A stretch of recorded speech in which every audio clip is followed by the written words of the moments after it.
안녕하세요. 저는 2020학년도에 성균관대학교 기계공학부를 편입하게 된 김만재라고 합니다.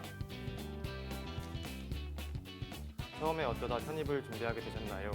두 번의 수능을 망친 이후에 원하지 않는 학교로 입학을 하게 되었습니다. 학교를 바꿀 수 있는 여러 가지 방법들을 모색하던 도중에 편입이라는 시험이 가장 저에게 적합할 것으로 판단되어서 편입을 시작하게 되었습니다. 영어 공부 학습 노하우 궁금해요. 편입 영어에 있어서 전부라고 할 수 있는 것은 어휘라고 생각합니다. 어휘 암기에 있어서 가장 중요한 것은 반복이라고 생각하는데요. 에빙하우스 만각곡선에 따르면 인간은 암기한 것의 절반을 20분 만에 까먹는다고 합니다. 까먹는 것을 방지하기 위해서 가장 중요한 것이 반복이라고 생각합니다. 또한 한마디 덧붙이자면 이공계 편입에 있어서 문법은 중요하지 않다는 통념이 좀 많이 있는데 올해 성균관대학교만 보더라도 어휘 문제가 한 문제도 안 나오고 문법 문제만 5문제가 나왔습니다. 상위대학교를 목표로 편입을 하시려면은 문법을 아예 포기하기보다는 첫머리 기본 책 수준에서 정답률을 한 70% 정도 유지할 수 있는 실력을 기르시면 괜찮을 것 같습니다. 편입 수학 어떻게 준비했나요? 저 같은 경우에는 우선 한마디로 요약하자면 장재현 교수님께서 시키는 대로 다 했습니다. 이론이나 공식 같은 거를 알려주시면 그때그때 바로 노트에 적어서 그날 그냥 다 외워버리고 까먹었을 때만 봤습니다. 그리고 이후에 대부분 선형대 수학을 제외하고는 이해보다는 암기 위주로 공부했던 것 같습니다.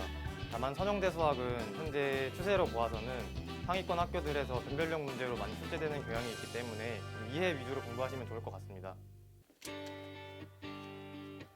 준비 기간 동안 월별 플랜 어떻게 짰어요? 네, 우선 3, 4월부터 말씀드리자면 3, 4월에는 저는 수학 베이스가 있었기 때문에 영어에 조금 더 집중을 했습니다. 영어를 함에 있어서도 어휘와 문법 암기에 집중을 했는데요. 대부분의 시간은 아마 어휘에 썼던 것 같습니다. 또한 습관이 만들어지는데 66일이 걸린다고 하는데 수험 생활에 있어서 처음 66일이 굉장히 중요하다고 생각합니다. 이때 좋은 습관을 들이기 위해서 저는 등록임명에 있는 특별한 원장관리 동일반이라는 반에 들어갔습니다.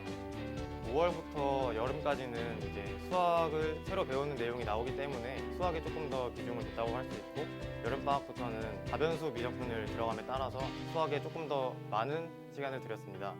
문법이나 어휘 암기도 좋지만 이때부터는 수학의 양이 쌓였기 때문에 수학 문제풀이에 조금 더 많은 시간을 들였습니다.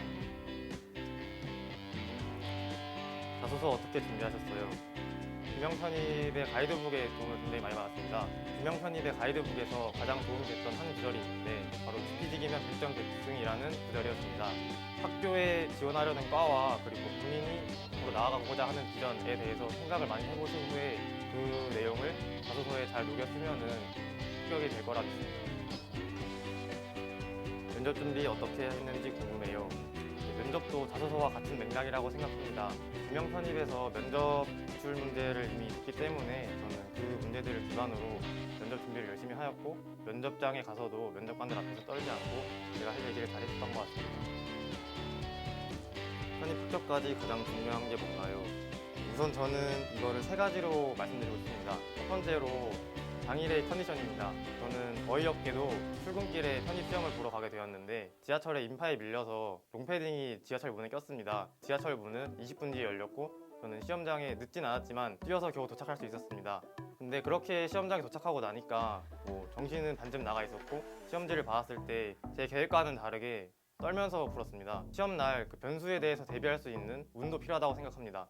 두 번째로는 경험을 꼽고 싶습니다. 편입시험은 여러 번 볼 수 있다는 것이 장점인데요. 장점을 잘 살려서 시험을 여러 번 보는 것이 중요하다고 생각합니다. 세 번째로는 실력입니다. 실력을 기르면 앞서 말했던 2가지 모두 다 커버할 수 있다고 생각합니다. 슬럼프 극복법 좀 달라고 하시는데요. 네, 저는 7월에 예비군을 다녀온 이후에 슬럼프가 왔었는데요. 이때 위기는 기회다라는 말을 되뇌이면서 기존에 했던 것을 뒤엎는 그런 건 하지 않았고 오히려 하루하루 했던 대로 그냥 충실히 살았습니다. 지원할 때 나름의 전략이 있었나요?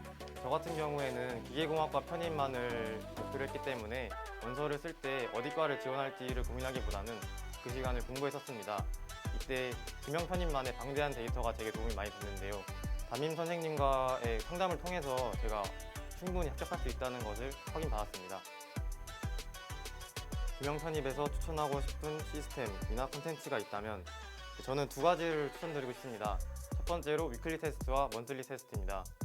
이렇게 테스트를 반복해서 보다 보면은 본인이 자주 하는 실수를 알 수 있게 되는데 이 실수들을 다시 하지 않으려는 노력을 하다 보면 실전에서 실수를 줄일 수 있다고 생각합니다. 두 번째로 T패스입니다.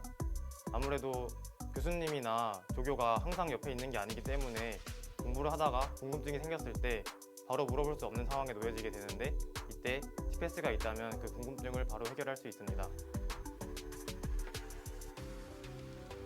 흔히 준비 수험생들에게 한마디, 책을 한 권 추천드리고 싶습니다. 혼자 하는 공부의 정석이라는 책인데요. 제가 이 책을 통해서 어떻게 공부해야 될지에 대해서 굉장히 많이 고민을 했었고 저에게 맞는 공부 방법을 찾았다고 생각했습니다. 편입 수험생 여러분들도 이 책을 읽고 어떻게 공부할지에 대해서 좀 많이 고민을 해보셨으면 좋겠습니다. 네, 우선 공부에 집중할 수 있도록 좋은 환경을 만들어주신 종로김영 원장님께 감사의 말씀 드리고 싶고요. 그 이외에도 항상 웃으며 질문 받아주시던 종로김영 교수님들, 전폭적인 지지를 해주시던 아버지, 매일 새벽밥 해주시던 어머니, 마지막으로 함께 해줬던 여자친구에게 고맙다 하고 싶습니다. 거침없이 도약하라 김영 편입 화이팅!